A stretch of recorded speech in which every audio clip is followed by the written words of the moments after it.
মৃত্যু হলে তবু মানব থেকে যায়।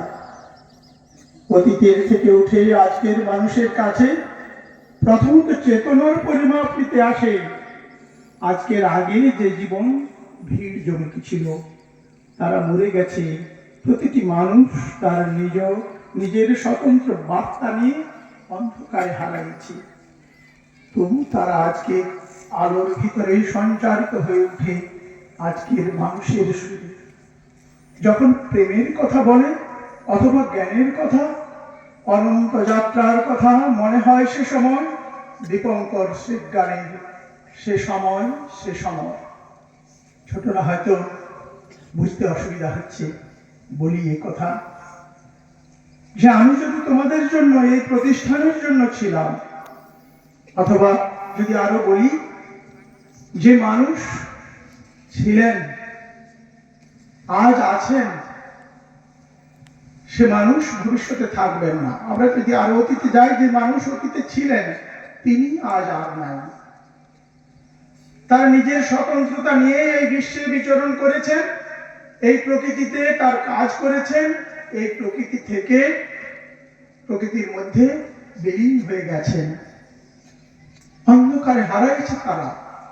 জীবনানন্দ বলছেন যে অন্ধকারে হারাইছে তারা অতীতের, কিন্তু আবার বলছেন অতীতের থেকে উঠে আজকের মানুষের কাছে প্রথমত চেতনার পরিভাব দিতে আসে। আজকে তারা মরে গেছে প্রতিটি মানুষ, তারা নিজের স্বতন্ত্র বার্তা নিয়ে অন্ধকারে হারাইছে, তবুও তারা আজকে আলোর ভিতরে সঞ্চারিত হয়ে উঠে আজকের মানুষের সুরে। তোমরা দেখছো আমাদের বিদ্যালয় কার নামে? স্বামী বিবেকানন্দের নামে। স্বামী বিবেকানন্দ কি হারিয়ে গেলেন? তার বাণী নাই? জীবে প্রেম করে যেইজন সেইজন সে বিশেষ। তার বাণী নাই যে চণ্ডালের ব্রাহ্মণের ছেলের জন্য যদি একজন শিক্ষক প্রয়োজন হয়, তাহলে চণ্ডালের ছেলের জন্য 10 জন শিক্ষক প্রয়োজন। তাদের প্রকৃতি তাদের শান্ত করেনি, তাই তাদের কথা আগে ভাবো। তার কি বাণী নাই?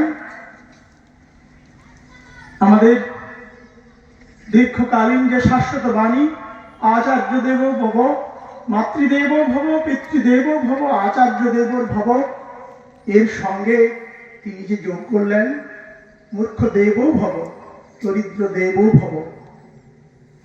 এই বাণী কি হারিয়ে গেছে? এই বাণী তোমার আজকের তার সেই চেতনা আজকের মানুষের মধ্যে থেকে গেছে।